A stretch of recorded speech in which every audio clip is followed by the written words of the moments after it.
یاد رکھنا دنیا کی آرائش کچھ نہیں ہے، دنیا کی زیبائش کچھ نہیں ہے، دنیا کا مال و منال کچھ نہیں ہے۔ اللہ اکبر، یہ ایک دن سب ختم ہونے والا ہے، یہ بے وفا دنیا جس سے ہم بہت جلد رخصت ہوں گے۔ اللہ اکبر، ہزاروں اٹھتے ہوئے جنازوں کو دیکھنے والی میری بہنوں، درجنوں میتوں کو دفن ہوتے ہوئے دیکھنے والی میری بہنوں، کیا تمہیں نہیں پتا مالدار بھی مرتے ہیں، بادشاہ بھی مرتے ہیں، تاجدار بھی مرتے ہیں، آقا بھی مرتے ہیں، غلام بھی مرتے ہیں، مزدور بھی مرتے ہیں۔ بتاؤ کیا آج تک کوئی دولت مند اپنے ساتھ دولت لے گیا ہے؟ آج تک کوئی ڈگری والا اپنے ساتھ ڈگری لے گیا ہے؟ قبر میں نہ کوئی ڈگری ساتھ جاتی ہے، نہ کوئی دولت ساتھ جاتی ہے، نہ کوئی مال ساتھ جاتا ہے، نہ کوئی لباس ساتھ جاتا ہے، وہاں کچھ ساتھ نہیں جاتا۔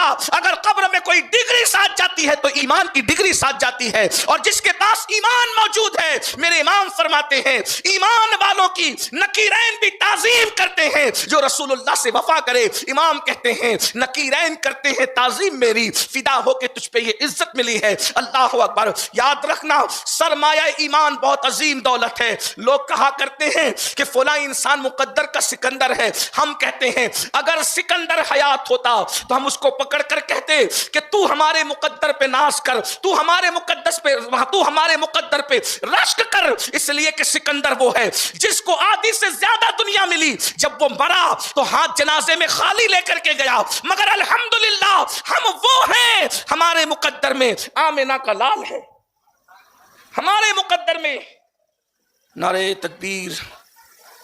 سکندر کو آدھی سے زیادہ دنیا ملی اور جنازے میں ہاتھ خالی لے کر کے گیا، اور ہمارے مقدر میں آمنہ کا لال ہے، اور ہم انشاءاللہ خالی ہاتھ نہیں جانے والے، بلکہ ہمارے ہاتھوں میں انشاءاللہ آمنہ کے لال کا دامن ہوگا انشاءاللہ، مگر شرط یہ ہے کوئی حضور علیہ الصلوۃ والتسلیم سے وفا کرے۔ میرے امام فرماتے ہیں انہیں جانا انہیں مانا، نہ رکھا غیر سے کام، للہ الحمد میں دنیا سے مسلمان گیا۔ دنیا سے مسلمان کون گیا؟ دل ہے وہ دل جو تیری یاد سے معمور رہا، سر ہے وہ سر جو تیرے قدموں پہ قربان گیا۔ جس کے دل میں حضور بستے ہیں، اس لیے ایمان کی بڑی اہمیت ہے، اور ایمان چھیننے کے لیے کیسے کیسے کوششیں کی گئی۔ ایک مختصر سے وقت میں ایک چھوٹی سی بات کہ صحابیات نے ایمان بچانے کے لیے کتنا بڑا کردار ادا کیا ہے، اور وہ خواتین کے لیے رول ماڈل ہے۔ الحمدللہ انہوں نے ایسا رول ادا کیا ہے کہ ان کی زندگی ہمارے لیے نمونہ ہے۔ اگر حضرت بلال مردوں کے لیے نمونہ ہے تو صحابیات جو ہیں وہ عورتوں کے لیے نمونہ ہے۔ ایک خاتون ہے، عمر بڑی ہے، پوری فیملی کے ساتھ انہوں نے اسلام قبول کیا ہے۔ ان کے شوہر حضرت یاسر، ان کے بیٹے سیدنا عمار، اور وہ خود جن کو دنیا حضرت سمیہ کے نام سے یاد کرتی ہے۔ جب حضرت سمیہ نے اسلام قبول کیا، اسلام قبول کرنے کے بعد ایک جذبہ تھا، گو کہ وہ خود بھی کنیز تھی، اور حالت اسیری کے اندر اور کنیزی کے عالم کے اندر انہوں نے زندگی کا ایک طویل عرصہ گزارا تھا۔ اس دور میں جانوروں کی بھی تو کوئی قیمت تھی، لیکن غلام اور کنیزوں کی کوئی حیثیت نہیں تھی، مگر وہ خاتون اللہ اکبر کنیز ہونے کے باوجود بھی جب اسلام قبول کرتی ہے، اللہ تبارک و تعالیٰ کے پیارے حبیب صلی اللہ علیہ وآلہ وسلم کی معرفت نصیب ہوتی ہے۔ آقا کریم صلی اللہ علیہ وآلہ وسلم سے عرض کرتی ہے یا رسول اللہ صلی اللہ علیہ وآلہ وسلم، مکہ کی خواتین سے میرے تعلقات ہیں، کیا میں ان تک جا کر جو باتیں آپ سے سنتی ہوں ان کو سنا سکتی ہوں؟ اللہ کے حبیب علیہ الصلوۃ والتسلیم نے ان کو اجازت مرحمت فرمائی، اور جب ان کو اجازت ملی وہ گھر گھر جا کر اسلام کی تبلیغ کیا کرتی تھی۔ آج عورتیں گھروں میں جاتی ہے تو دین کی بات کیا کریں، اس کی میں مصروف ہو جاتی ہے، لیکن اے خاتون جنت کی کنیزوں، وہ اسلام کے بارے میں تلقین اور تبلیغ کیا کرتی تھی۔